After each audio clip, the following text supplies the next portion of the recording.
If you are looking to sell on Etsy or you already have an Etsy shop or business, this video you should absolutely watch in full because I am breaking down the things that you should know when you are starting your business, how to get started with Etsy, and all the little details that you may have heard of or maybe you may still have questions on, and there might just be a whole area of things that you don't know. If you are new to my channel, my name is Heather. I am a top 1% Etsy seller. I have started and grown multiple Etsy shops to 5 and 6 figures within a given year's time frame. So without further ado, please subscribe, like this video to get shown more content like this. And we're gonna hop straight into those things that you should know before starting your Etsy shop. And I do wanna say that this applies to experienced sellers and also sellers who have been on the platform for a few months. This is just a really great refresher for anyone and everyone who sells on Etsy. The first thing to know when you start selling on Etsy is the fee breakdown that you will incur as a new Etsy seller. So the first fee that you're going to come across is the $15 setup fee with Etsy. Now, Etsy is charging this fee to, first of all, verify that you are a seller on the platform. They're paying to keep the platform safe from fraudulent sellers. And all these fees go into just creating your shop and getting started. Now, the next fee that you're going to see is a 20-cent listing fee. So every single listing that you create on Etsy, there is 20 cents to create that listing and publish it on the platform. The next fee that you're going to come across is when you have the expiration of that listing. So listings have an expiration date of every 4 months. So if that listing doesn't sell in 4 months, then you're going to get another 20 cents drafted in your account every 4 months for as long as that listing stays up on your account. Now, do you have to keep those listings up? The answer is no. You can deactivate listings as you go along. One recommendation I have is setting your listings for manual renewal, which means that at the end of the 4 months, you do have to go through the listings that you want to keep up, and you can renew those listings. If a listing doesn't sell within the first 2 renewal cycles, to me, at least for my listings, that's an indication that it's just not selling, it's not a high converting listing, and I'm just kind of losing money with that listing. So I tend to turn those listings off, and by turn off, I mean deactivate those listings. Now, the next listing fee that you're going to incur is a 20-cent relisting fee. So once your listing sells on Etsy, in order to relist that listing that sold and publish it back on their platform,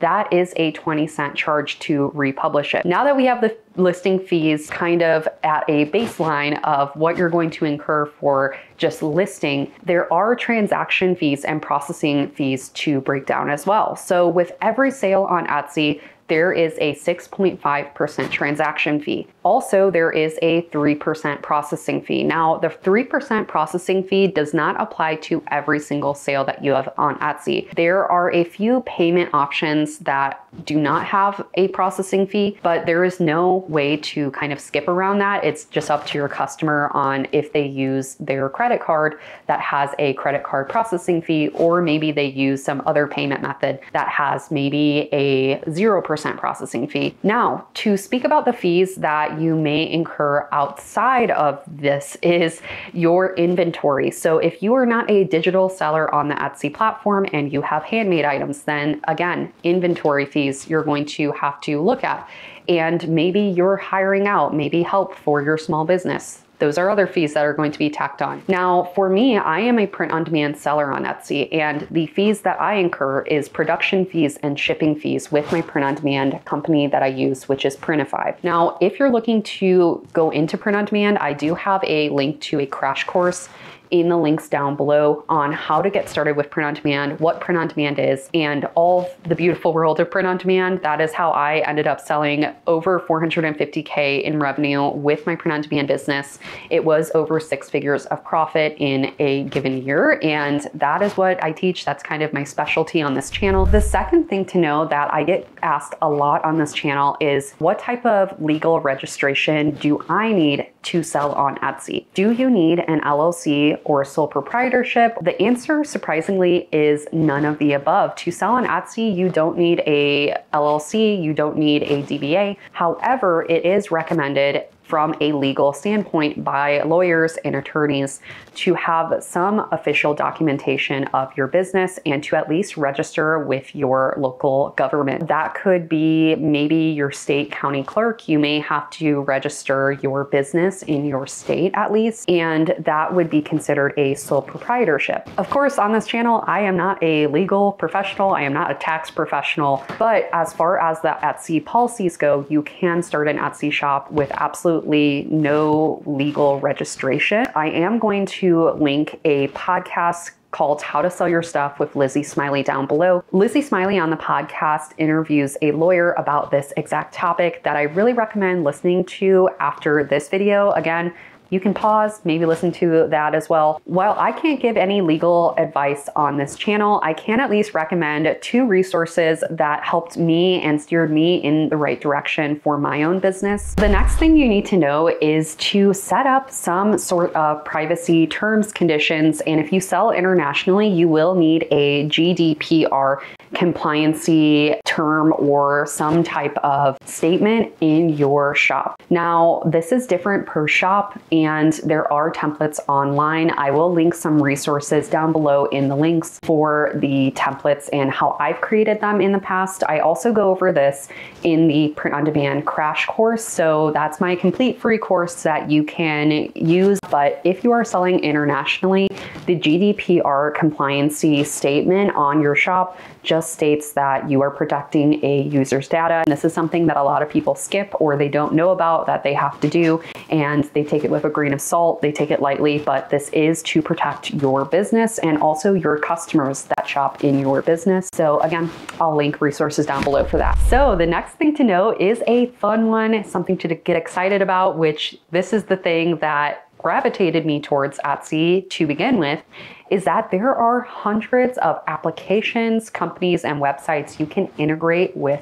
Etsy due to Etsy's API capabilities. Some of my favorite websites I have used that have been able and allowed me to create a business on Etsy is print-on-demand websites. So Printify is my main website I have integrated with my Etsy shop, and that is how I have created a full-fledged print-on-demand business. Now, outside of Printify and print-on-demand websites and companies that you can integrate, there are plenty of other companies that can assist in your Etsy business. Some to name are like Hello Custom that aid in personalization and products and creating templates that are really able to be scaled without you having to hire a whole lot of labor in your business. There is also Everbee, a research software that allows us as sellers to do our market research, see what's selling, and we can create products to go from there. So with Everbee, there is tools and features in Everbee where you can email or add people to your email list. You can add QR codes to the photos of your Etsy listings, and it just streamlines the process of getting email leads to your list for your small business. On top of that, there's other social media websites that connect to Etsy, like Pinterest, that you can easily post to Pinterest from your Etsy account if you connect that. And there's just hundreds of applications that you can connect that I could go over in a whole other video, which maybe I might in the future, but for now, just to name a few, there's just so much you can do with Etsy and connecting apps to your accounts. There's also apps like QuickBooks and TurboTax and all of these different websites and tools now that connect to Etsy that, again, it just streamlines your process as a business owner and makes it a lot easier for you to get what you need done on a monthly basis. The fifth thing to know, and one that you should not skip, is the scams on Etsy. I've made a video in the past about this, but I will keep re-mentioning this in every video it applies to, which is there are so many scams that are rampant on Etsy and fraudulent Etsy accounts and Etsy shop owners or customers who reach out to newer Etsy shops, and these people on Etsy that reach out and act like they're another business may be fraud. They could be real, but most of the times they are fraudulent accounts who are just trying to kind of take over your business or get personal and private data from you, such as your social security, or maybe your bank account, or maybe a credit card. So do not click links, do not share your email address, and hopefully that's just a good warning in this section of the video. So the next thing to go over is the prohibited item list on Etsy. Now, some of these products and things that you can't sell on Etsy are surprising to a lot of new sellers. One of those things being kids hoodies with strings.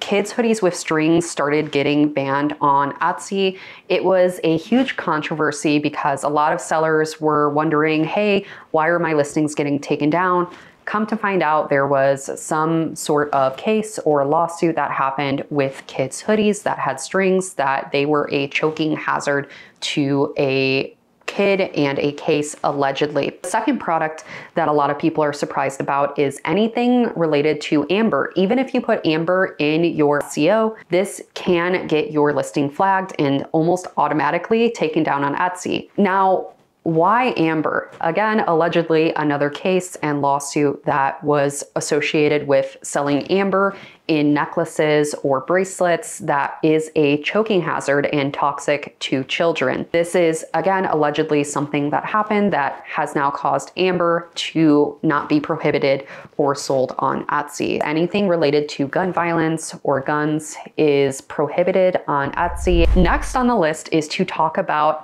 accidental infringement / purposeful infringement. And this is kind of a hard one for me to talk about on the channel because I don't want to make anyone feel like they're attacked, but this is something that's really rampant on Etsy that we do need to address, which is a lot of sellers are trademark infringing on big companies such as Disney, and also on books and TV shows and characters of those TV shows or movies. Some examples are The Office, Harry Potter, also maybe Nickelodeon or Disney. There's just so many characters and products that I've seen on Etsy that constantly go through a cycle of popping up on Etsy, then getting banned. Disney hires people who do this every single day. This is their full-time job, to find listings across the internet, not just Etsy, and either file a DMCA takedown claim or legally seek out to sue those companies who are selling the Disney brand as their own. So that's just something that you really need to be wary of. Another really great tool is if you already have listings up and maybe you're just scared that maybe you have some items that may fall in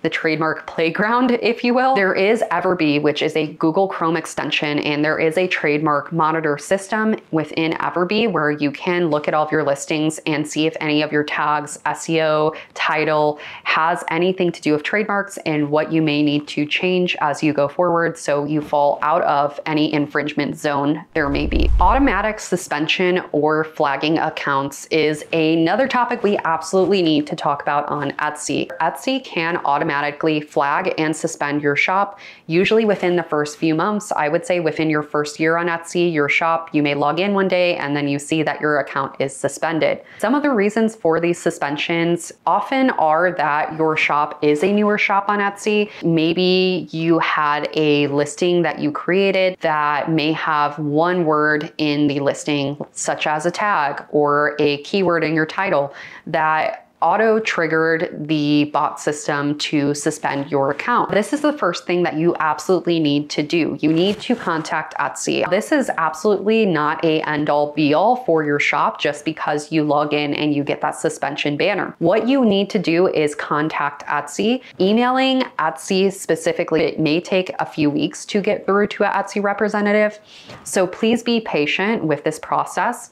Etsy has been very quick to unsuspend shops once they see your request. If you go through their process and you are in the clear, it may have just been Etsy's bot system. And I've had this in both of my shops that have done really well on Etsy. So this is really common, and it is very frustrating though, not to invalidate anyone's feelings during this video, because I was absolutely crushed and frustrated when this happened to my shop, because I had a 20 order sale day and then I got the red suspension notice on my shop. Even sellers like me, even sellers that are big time sellers on Etsy, they may get their shop suspended from time to time.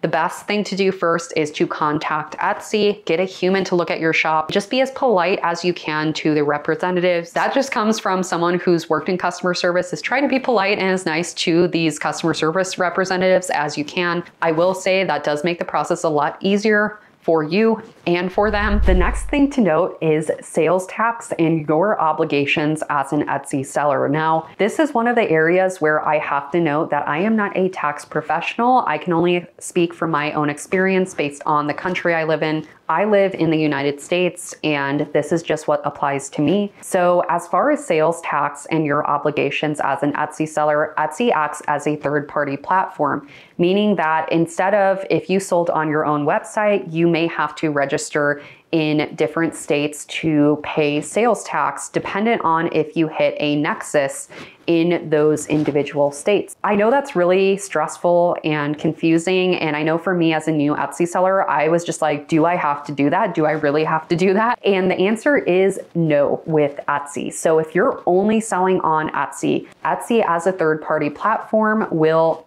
collect and remit those sales tax to those states that they are obligated to pay to. Now, let's say that you sell on a website plus Etsy. Now, that's something you're going to have to talk to a tax professional about. Again, this depends on your country and the state you live in, because you may want to talk to a tax advisor and also maybe a legal consult to figure out what percentages you may need to set aside. The next thing you should know about with selling on Etsy is offsite ads, and what this is, how you can turn this on in your business or turn it off, and if you are able to turn it off. So first off, what offsite ads are is this is a ad system and marketing system that is engaged by Etsy, where if you have this turned on, Etsy will market your listings on websites like Facebook and Instagram and Pinterest, and also in email areas on other websites. This is a way that Etsy can market listings that are doing really well on Etsy that Etsy thinks is worth pushing out for the whole of the platform. Now, are you obligated to use offsite ads? The answer is yes and no. If you have sold over $10,000 in a given year, you are obligated to keep this on with Etsy. Now, this is a controversial topic because some people find that it is frustrating and they are losing money by offsite ads, and other people are finding this is really positive and it actually really helps their business. I tend to fall into the positive side because I did do a case study. If you guys want to check out that video, I'll link it up above and below. But I did a case study off of $400,000 of revenue that I have earned on Etsy, and I went over the amount of sales that I've gotten from offsite ads. I found that there was a profit of over $5 per offsite ad that I have sold in my Etsy shop. So I found that it was really getting me a lot more profit than I would have in a given year on Etsy. The next thing that is a must to know when you're selling on Etsy is that Etsy has a payment fund reserve. And this happens to a lot of new sellers when you make your first few sales on Etsy up until maybe your first few months on Etsy. So what payment reserve is where Etsy will hold your funds for a certain period of time until your products are printed, packed, and shipped to your customers and are in transit. When the product is in transit, that is usually when Etsy will release those funds. Sometimes they may hold a percentage of funds as well until that product is fully delivered to your customer. The fund reserve can be a different amount of days per shop. For my shop, I had it for about 60 to 90 days. For other shops, I've heard that the payment reserve has went as long as 30 days. Now, a question that I see a lot is, why does Etsy do this? One of the reasons why is because Etsy has had a lot of fraudulent sellers on its platform, where those sellers will sell fake items that don't exist to customers. Customers will buy those products and they will never receive an item, and then those Etsy sellers that are fraudulent will leave Etsy with the money that Etsy deposited in their accounts. And this is one of the reasons why this kind of came about. The last thing to know that a lot of people ask on this channel is, can you sell multiple product types in a shop, such as the handmade business model, digital, and print on demand? And the answer is yes. You can sell handmade products, print on demand products, and digital products all within the same shop. If you sell, let's say, a digital listing with a print on demand listing, those listings are going to rank individually, not based on the fact that you have other product types within that shop, if that makes any sense. One thing that I find a lot of sellers do is they list a lot of their products with handmade and print on demand to keep it kind of all physical products within a shop, and then they may create a second shop that just has digital listings. That's another common question that I get a lot as well is, can you have multiple Etsy shops? And the answer is yes, you can have multiple Etsy shops under your name. However, legally wise, you do want to make sure that if you're going to open up a second Etsy shop and you have an LLC, you may want to register a second name underneath your LLC. Legally, you would have to do that. On top of that, with a second shop, you do need a second email address for that second shop. So any shop that you create, you do need a individual email address for each account. So that all is a yes to all those associated questions. Without further ado, that is it for this video. Thank you all for watching. And if you want to see more content like this, don't forget to hit that subscribe button, turn on all notification bells, like the video, and if you stuck with me all the way through, please comment down below, wow, I wish I knew that sooner, ... Let me know that you watched this video all the way through, and I will see you all in the next video here.